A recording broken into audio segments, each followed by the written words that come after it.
Herzlich willkommen zu einem Auswanderer-Video von uns. Ich bin der Daniel, das ist die Anja.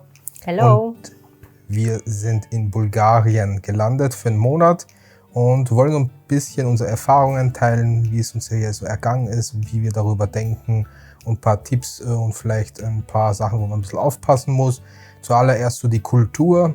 Im Prinzip, man merkt, dass der Beitritt zur EU von Bulgarien wirkt sich schon positiv aus. Es sind doch einige Sachen, die sie halt modernisieren. Die Menschen sind sehr, sehr nett, sehr, sehr zuvorkommend. Sehr freundlich, ja. Sehr, sehr freundlich. Und selbst wenn man mit der Sprache nicht vorankommt, dadurch, dass die halt diese kyrillischen Zeichen haben und man sich da, also ich tue mir da relativ schwer. Ja, ich auch. Ja.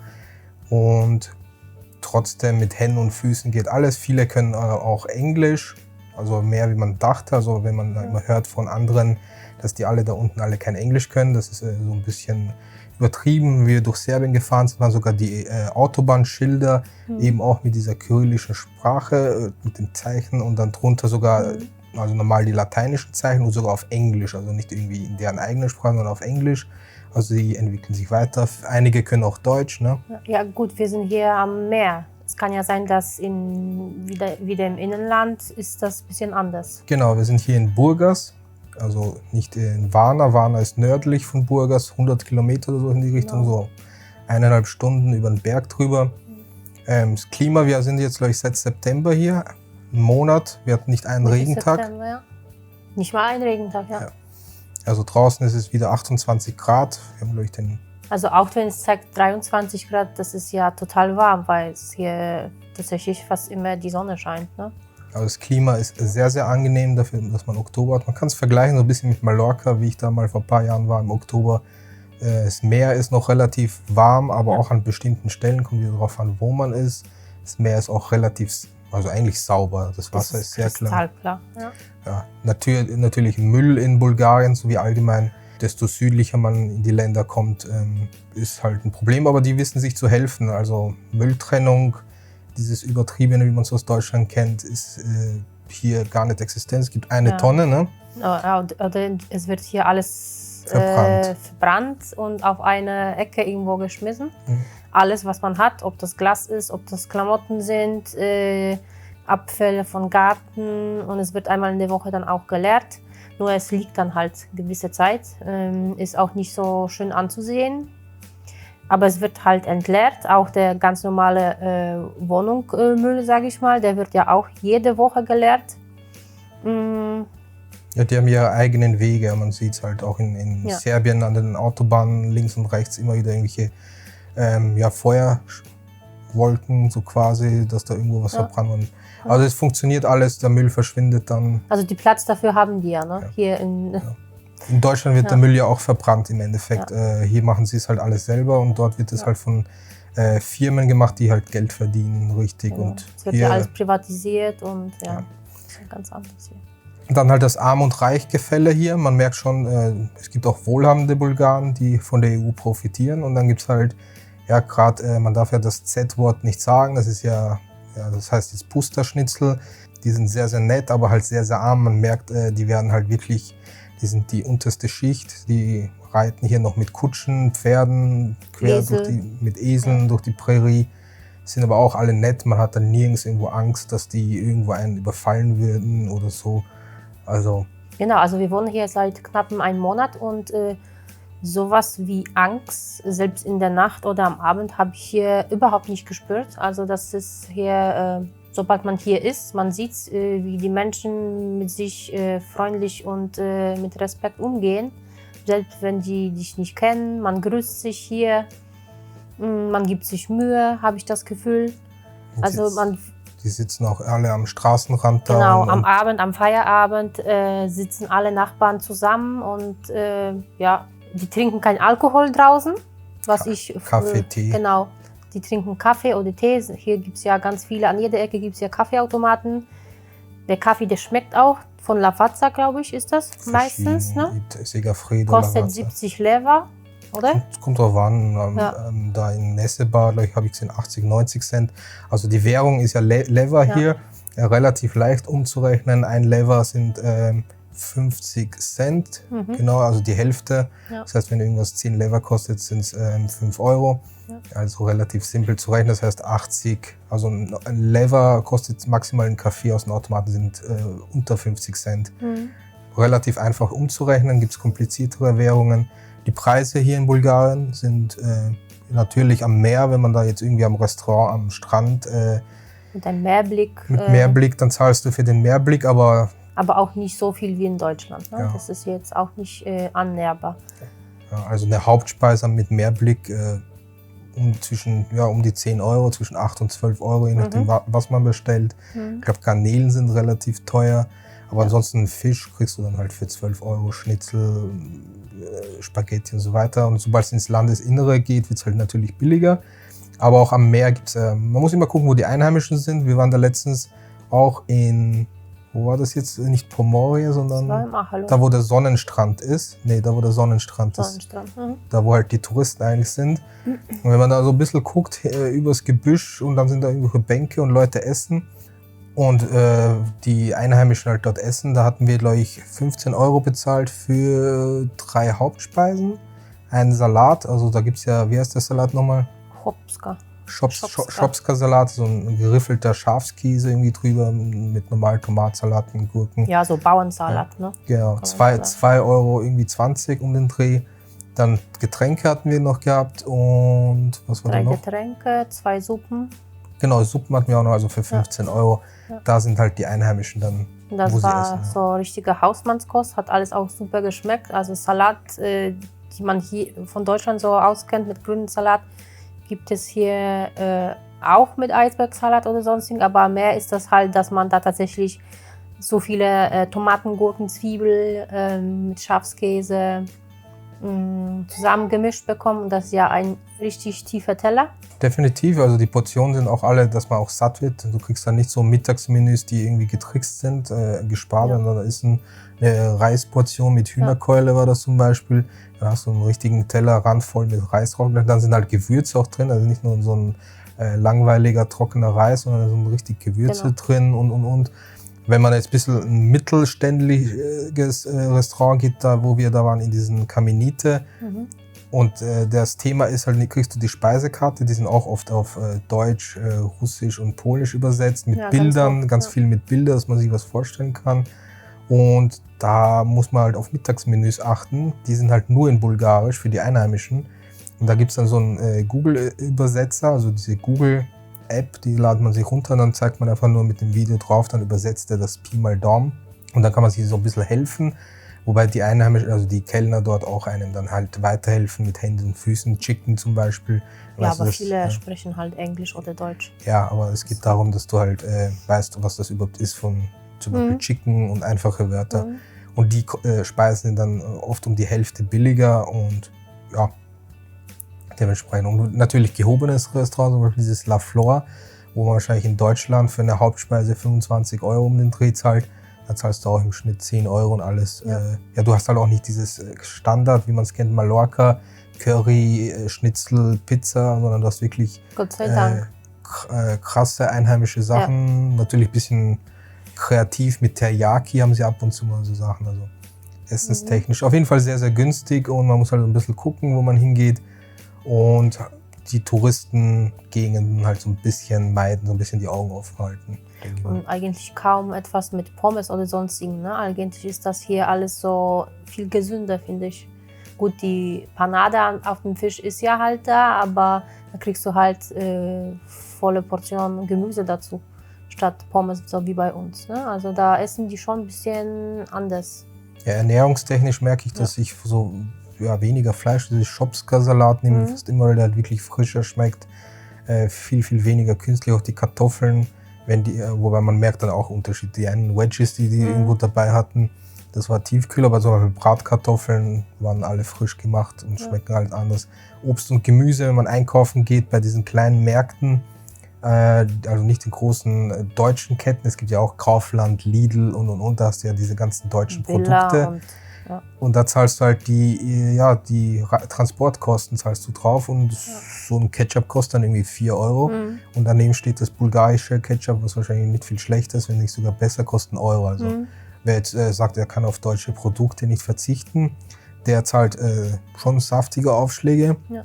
Und Obst und Gemüse eher bei diesen kleinen Supermärkten, die ja so oder groß... halt für so kleine Lädchen, sind ja gar nicht mal Supermärkte oder so, ne? Ja. Ja, da sind die am günstigsten eigentlich. Was zahlt man da? Ja, ich habe heute eine Tüte voll wieder gehabt für 2 Zucchinis, 3 Möhren, 2 Pfirsiche, was hatte ich da noch?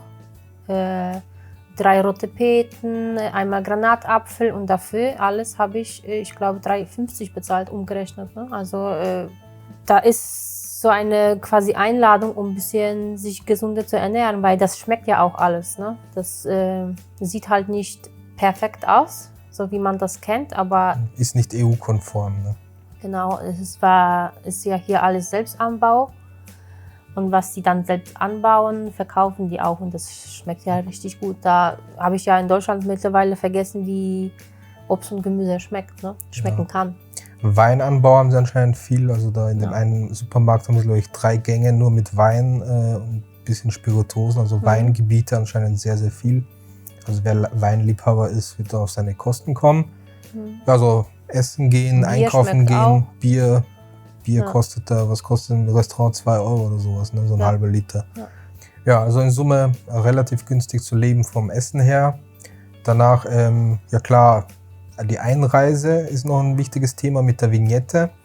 Da muss man halt aufpassen. Also die haben viel Geld investiert in Kameras für die ganzen Autobahnen. Also da werden wir ein paar Bilder einblenden, wie die eine Autobahn definieren. Wir zahlen für die Monatsvignette, die kann man elektronisch kaufen. Ich habe nirgends gesehen, dass man die irgendwie aufkleben kann. Soll es angeblich geben. Man sollte sich lieber irgendwo im Internet auf dieser Seite einloggen und die für 16 € kaufen und dann ist man fein raus, weil das soll angeblich relativ teuer werden. Die sammeln dann irgendwie die Fotos und dann, wenn man da irgendwo ausreisen dann will, an der Grenze oder irgendwelchen Stationen, wo die halt Checkpoints haben, dann wird man halt aufgehalten, gerade wenn man dann noch mit einem deutschen Kennzeichen unterwegs ist und dann soll das relativ teuer sein, also was ich so mitgekriegt habe. Einreise, wir sind über Serbien eingereist, wir sind da so ein bisschen die Balkanroute entlang gefahren. Die meisten empfehlen eben über Ungarn, Rumänien zu fahren, da können wir jetzt nichts sagen, aber über Serbien lief total reibungslos. Ja, du zahlst da halt quasi pro Kilometer, dann kommen irgendwelche Mautstationen und dann wird halt abkassiert, gar nicht so günstig. Also Kroatien waren glaube ich 19 €, also von Slowenien komplett durch, hatte ich auch günstiger in Erinnerung. Und Serbien waren, glaube ich, 12 € komplett durch oder sowas in die Richtung. Oder die haben zweimal abkassiert, einmal 4 und einmal 12 € oder so. Ja. In die Richtung. Klar, ne, so eine Vignette für Bulgarien mit 16 € ist für das ganze Monat dann doch günstiger wie einmal fahren. Ja, weil wir gesagt haben, die Straßen sind, wie man es halt kennt aus den Gruselgeschichten. Da sind Schlaglöcher drin, da kannst du versinken. Was die halt cool machen, man sieht dann immer diese Ratzfatz-Baustellen, wo die dann Einfahrt, Ausgang, die so ein Schild hinstellen, dann siehst du, wie die dann basteln. Ja. Und dann ist es am nächsten Tag fast durch und dann ist alles gestopft. Letztens, danach noch Mittagszeit, also wir waren glaube ich um 10 unterwegs und dann bin ich noch mal um 12 los und da waren die Schlaglöcher schon mal alle weg. Aber halt nur gestopft, die Straßen trotzdem sehr, sehr katastrophal. Also die Stoßdämpfer, die leiden. Die Bulgaren fahren da auch knallhart drüber über die Buckeln, denen ist da irgendwie die Bodenplatte komplett egal. Fahrweise auch sehr kreativ, aber man gewöhnt sich nach einer Zeit. Also am Anfang war ich so ein bisschen überrascht, weil der Blinker ist nur Dekoration. Also wenn die Spur wechseln, dann wechseln die, weil sie es wollen. Und du musst halt immer mitdenken für jeden, der hinter dir kommt, vor dir fährt.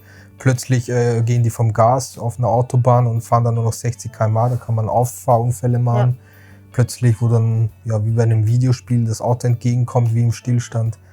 Also sehr kreativ. Die Kreisverkehre, an die gewöhnt man sich dann auch, wenn man es dann sieht. Parken ist ein großes Thema. Ausländischen Kennzeichen, deutschen Kennzeichen fahren würde.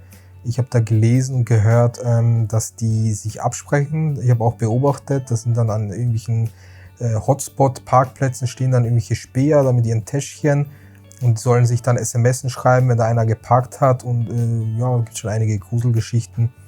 Aber auch da gibt es Möglichkeiten mit diesen Markierungen, ein bisschen außerhalb parken, ein paar Meter gehen, da haben wir ein paar gute Sachen gefunden. Sogar am Meer, direkt am Strand haben wir ganz viele Parkplätze, wo man überhaupt nicht bezahlen muss. Man muss halt wissen, wo man hinfährt, mal ein bisschen gucken außerhalb, aber es ist ja alles machbar. Man kann ja überall auch wild stehen, interessiert auch keinen. Ja? Naja, das ist das Thema, wenn du halt mit einem deutschen Kennzeichen stehst, ist das was anderes wie mit dem bulgarischen. Und das Zweite ist halt, wir sind jetzt schon doch, mittlerweile ist jetzt komplett Ende der Saison. Wir sind ja September gekommen, da war schon Abfallen. Momentan zum Beispiel Pomoria war eine Geisterstadt. Du fährst da durch, wie durch Las Vegas mit den ganzen Hotelkomplexen, ganzen Burgen, aber eigentlich alles komplett leer. Ja. Und ich stelle mir das schon im Sommer sehr chaotisch vor. Also wir haben es auch gehört, dass da relativ überfüllte Straßen sind, dann voll mit Touris und so. Also es ist schon ein Unterschied. Und dementsprechend sind auch bestimmte, zum Beispiel da, wo wir waren in Nessebar, ist eine Touristenhochburg, die haben einfach den Schranken offen, da sitzt keiner mehr in dem Häuschen, kannst du kostenlos parken. Also wer jetzt meint, nach Bulgarien zu kommen, an eben Burgas und die ganzen Touristen, Strände, Städte, ich glaube ab Oktober ist es sehr sinnvoll, weil du halt wirklich nicht genervt wirst. Ja, selbst da, wo wir bei dem Restaurant waren, wo der einmal kassiert hat mit seinem Scanner, stand auch keiner mehr. Also somit das Thema in der Saison sicherlich knifflig. Außerhalb der Saison kannst du hier machen, was du willst. Ja, so Nationalitäten, was wir hier haben, ne? Ja, na klar, die Deutschen haben sich herumgesprochen. Also wir haben da eben ein paar kennengelernt, die versuchen da auch es einladend zu machen. Und wenn da Leute Interesse haben, kommen die hierher und gucken sich das alles an. Und viele sollen ja auch bleiben. Es gibt ja in dem einen Ort auch Kaffeehäuser, Treffs und so weiter, wo sie einmal die Woche sich Deutsche treffen. Polen sind halt sehr viele, die haben sogar eigene Touristenbüros aufgemacht, wo sie sich informieren können. Immobilienbüros. Ja. Immobilienbüros, Deutschen sind ein bisschen mehr im Hintergrund, die Polen ein bisschen offensichtlicher. Und ansonsten, wie wir es schon in jedem Land gesagt haben, Ukrainer sind hier auch zuhauf. Aber das Thema werden wir gleich nicht großartig ansprechen. Die Bulgaren sind da nicht sehr glücklich. Die Hotels werden bewohnt außerhalb der Saison von denen. Werden dann halt dementsprechend hinterlassen, fahren halt die protzigen Autos, wie man es kennt, und fühlt sich natürlich unwohl an, aber trotzdem, man merkt jetzt nicht so die Aggression wie vielleicht jetzt in Polen, wo man dann hört, dass die Einheimischen dann schon genervt sind. Also gut, wir verstehen kein Bulgarisch, kann sein, dass die da unter vorgehaltener Hand auch anders reden. Das sind so die 3 Nationalitäten, die am häufigsten sind. Alles andere. Ja, Rumänen sind ja auch viele, ne? Rumänen kann ich jetzt schwer einschätzen, wie viele da jetzt sind. Aber hauptsächlich Deutsche und Polen, das sind so die größten Gruppen, wo die Deutschen halt mehr im Hintergrund sind und irgendwie die Polen doch auffälliger sind. Dann, ne? Ja, für die Polen ist das hier noch so ein Little Mallorca. Little Mallorca, so ein Ausflugsziel, wo man sich da noch für relativ normales Geld mal leisten kann im Vergleich, weil wir jetzt waren wir ja auch im Sommer in der Nähe von Danzig und da kannst du dir mal schon die Preise locker mit Deutschland vergleichen oder sogar mal ab und zu mal ist das halt teurer als in Deutschland. Ja. Und da ist hier in Bulgarien im Prinzip, da hast du immer tolles Wetter, das hast du in Polen nicht. Ne? Da hast du tolles Essen, gut, das gibt es ja in Polen auch, aber ja, bist du halt, hier hast du 100% dein Urlaub-Feeling, ne? Genau, Urlaub-Feeling für erschwingliches Geld, sagen wir so. Ja. Ansonsten, wer Tierliebhaber ist, Hunde, Katzen. Also ich empfinde die Bulgaren schon als sehr tierlieb. Natürlich viele Straßenhunde, viele Straßenkatzen, aber die kriegen immer irgendwelche Leckerlis, irgendwas zugeschmissen. Ja, natürlich, alle freilebend, laufen alle frei herum. Und dementsprechend, wenn man jetzt einen Hund hat, der vielleicht Probleme mit anderen Hunden hat oder Katzen, dann kann es schon problematisch werden. Die laufen halt alle frei herum, aber ich empfinde es jetzt als nicht großes Problem. Am Land ist es problematischer, am Strand und so. Ja gut, am Strand oder in größeren Städten, da sind die Leute schon bisschen mehr europäisch, sage ich mal. Da ist die Leine halt schon ein bisschen mehr in Sicht. Ne? Was du hier auch hast, das sind halt keine Kuscheltiere für die, so wie für uns Europäer die Hunde oder Katzen. Ja? Genau. Das sind halt, die sind halt da. Die werden auch nicht großartig versorgt, weil viele halt, man sieht ja, dass denen nicht so gut geht. Aber im Vergleich, was ich vor 12 oder 13 Jahren, wo ich schon mal hier war, hat sich das, ich glaube, deutlich verbessert, weil hier laufen tatsächlich viel weniger Hunde und vor allem Katzen rum. Ist immer noch, wenn man von Deutschland oder so kommt, dass man da so auf einmal 4 Katzen sieht, dass es viel ist. Aber ich kenne das noch von früher. Da kam auf einmal 10, 20 Katzen auf dich zu, ne? Weil die wussten, du hast ja das und was für die. Und für die ist das halt, für die sind die Tiere Nutztiere, ne? So wie Kühe und Schweine in Deutschland. Sind die auch Hunde, die sollen den Haus bewachen, die sollen da an den Kette angekettet sein mit den Häuschen. Ne? Katzen ist ja egal, vielleicht Mäuse fangen oder sonstiges. Aber das hat nichts mit den europäischen Standards, was mit Tieren so. Ne? Also wer meint, er ist schon in Deutschland ein Tierschützer, sollte lieber nicht nach Bulgarien kommen, außer da hat man nicht so leicht. Er kann sich eine Farm leisten, wo er irgendwo seine 20, 30 Hunde aufnehmen kann, weil du hast an jeder Ecke irgendwo Straßenhunde und Straßenkatzen. Ja. Ist aber irgendwann gewöhnt man sich dran. Es geht denen in meiner Meinung nicht schlecht. Sie sind halt nur frei. Ja gut, die kennen ja nichts anderes. So trotzdem geht es ihnen nicht schlecht. Sie sind nicht so in so einem Gefängnis wie in Deutschland, dass die Katze immer in der Wohnung ist, sondern die rennt halt hier frei herum. Und danach, ja wie gesagt, Tiere Thema. Meer, haben wir gesagt, ist kristallklar, relativ sauber. Es gibt natürlich den klassischen Müll, sobald jetzt die Saison vorbei ist, kommt keiner mehr zum Aufräumen. Ja. Da siehst du nirgends jemanden, der da irgendwie großartig sich drum kümmert. Das heißt, alles, was dann liegen, also weggeschmissen wird, bleibt dann liegen bis, ich schätze mal, bis April oder so, bis dann wieder losgeht. Dann wird es sicherlich gesäubert. Wenn man mit Hunden kommt, dann ist ab 1. Oktober auch strandfrei für die Hunde. Ne? Dann darf man ohne Probleme mit den Hunden auch Gassi gehen. Genau, davor soll es angeblich teuer sein, aber wir haben auch Leute gesehen mit Hunden. Ja. Aber da geht es wieder los, einheimische Touristen. Ja. Was waren da, irgendwas ab 250 € oder so? Bußgelder, oder bis 250 € Bußgelder, wenn man da mit einem Hund am Strand erwischt wird. Ob kontrolliert wird, können wir jetzt auch nicht sagen. Kann mal passieren. Ja. Das war so mal der grobe Ausflug. Wie gesagt, wir sind jetzt einen Monat hier in der Nähe von Burgas. Und Auswanderungsland, also Budget würde ich jetzt rechnen, gerade 2 Erwachsene mit 1, 2 Kindern fürs Essen gehen und so, denke ich mal mit 500 € kommt man locker aus, wobei wir der Meinung sind, es macht weniger Sinn, fast schon selbst zu kochen, als dass man irgendwo essen geht. Also das Essen gehen, wenn man vor allem weiß, wo man dann essen geht. Und auf Mittagmenü dann auch achtet, hier hast du auch die Möglichkeit halt, sich mal Schafsmilch oder sonstiges hier direkt von dem Bauer zu holen und viele Sachen Käse, Schafskäse selbst zu machen.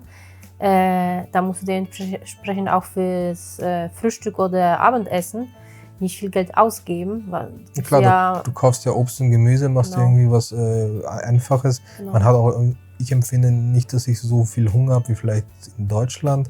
Wahrscheinlich auch das Ganze durch die Ernährung, dass da irgendwas drinnen ist, dass dir ständig irgendwie einen Hunger reintreibt.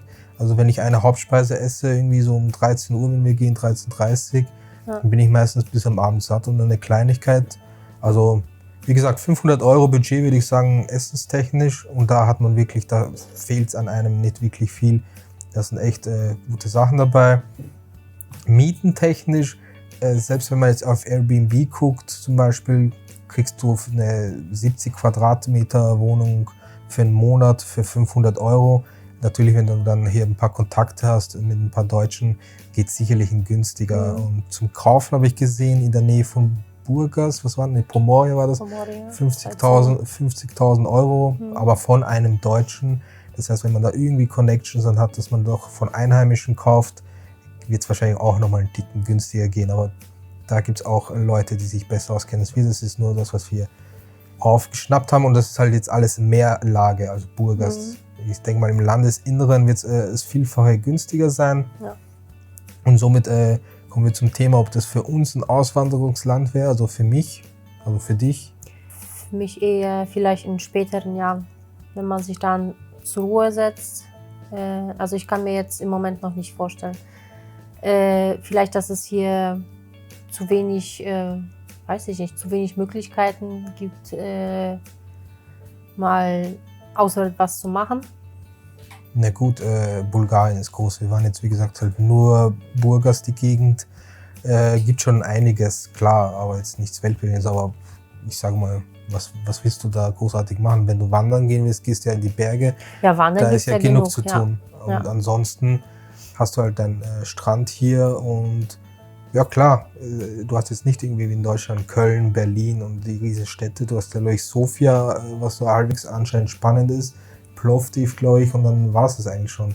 Am Meer, das sind alles eigentlich Touristenstädte. Da hast du eine Freizeitparks, bisschen Zoo. Und was halt so Touristen halt sehen wollen, irgendwelche Dino-Parks und so Kleinigkeiten, also Kamelparks. Kamelparks und so Ausflugsdinger. Aber ansonsten, ich denke mal, man kann schon sich selbst beschäftigen hier in Bulgarien, wenn man da irgendwas machen will. Klar, man kann hier sicherlich ein Netzwerk aufbauen, wenn man will jetzt. Wenn man sagt, man hat vielleicht jemanden, der irgendwie Bulgarisch kann und irgendwie Connections, kann man sicherlich irgendwas machen mit Immobilien in die Richtung. Aber ich denke mal, da gibt es sicherlich schon einige, die sich da spezialisiert haben. Was für mich halt fürs Auswandern hier größte Problem wäre, ist die Sprache. Nicht die Sprache selber, sondern die Zeichen. Also egal jetzt so, wenn man jetzt irgendwo in Rumänien ist oder in Kroatien, dann kannst du dir mit den lateinischen Buchstaben dir was zusammenreimen. Du kannst es schnell in den Übersetzer reintippen. Und hier, klar, mit dieser App, die wir da haben, mit dem Videokamera draufhalten, der schreibt dir den Text hin, was da drauf steht, aber halt sehr schwammige Übersetzungen. Und du weißt trotzdem nicht, wie man die Buchstaben, wie das geschrieben ist. Das stört mich am meisten. Und ich denke, da müsste man sich so ein bisschen reinfuchsen. Ansonsten könnte ich mir schon vorstellen, so für ein Jahr hier bleiben. So ein bisschen mehr von Bulgarien sehen, jetzt nicht nur die Meeresgegend, sondern vielleicht auch ein bisschen Landesinnere. Da gibt es einige spannende Sachen, was ich gesehen habe. Das wäre vielleicht was, aber auswandern. Vom Klima her auf jeden Fall. Preistechnisch auf jeden Fall. Eigentlich mich stört am meisten so das Ganze mit der Sprache. Ja, das kann man schon so sagen. Ja. Aber natürlich, da kann man sich auch irgendwie weiterhelfen. Kann man sich irgendwie einen Sprachlehrer organisieren. Ich schätze mal, das wird kein Vermögen kosten. Wie gesagt, hier sind viele, die auch deutschsprachig sind. Viele, die in Deutschland gearbeitet haben, viele Bulgaren. Und da wird man sich weiterhelfen. Also ich könnte so für meine Eltern sich das gut vorstellen, ne? Mit der Rente aus Polen, dann sich dann zur Ruhe setzen hier, weil das halt in Polen viel teurer ist, wenn du das alles umrechnest. Aber für die wäre das hier schon so. Ja, für Rentner ist es sicherlich im Land, wer jetzt nicht nach Thailand oder sowas will, weil ihm das zu weit ist und zu heiß. Viele sagen, dass es zu heiß dann ist, zu tropisch, Luftfeuchtigkeit. Also hier ist es auch so ganz andere, von den Menschen her, ne? Ganz andere Kultur. Trotzdem ist es europäisch geprägt so ein bisschen. Ne? Jo. Ja, das soll es in Summe gewesen sein, oder magst du noch irgendwas? Nö. Ja. Ich glaube, wir haben alles. Ja. Also gerne, wenn ihr Fragen habt, gerne in die Kommentare reinschreiben. Wenn euch das Video gefallen hat, gerne ein Like da lassen. Und unser Hund hätte fast die Kamera umgeschmissen. Wenn euch der Kanal gefällt und ihr mehr erfahren wollt über unsere Reise, in den nächsten Wochen werden wir wahrscheinlich in die Türkei fahren. Da wird es sicherlich auch einige spannende Sachen geben. Und ja, dann danke fürs Zusehen und dann bis zum nächsten Mal. Vielen Dank. Tschüss.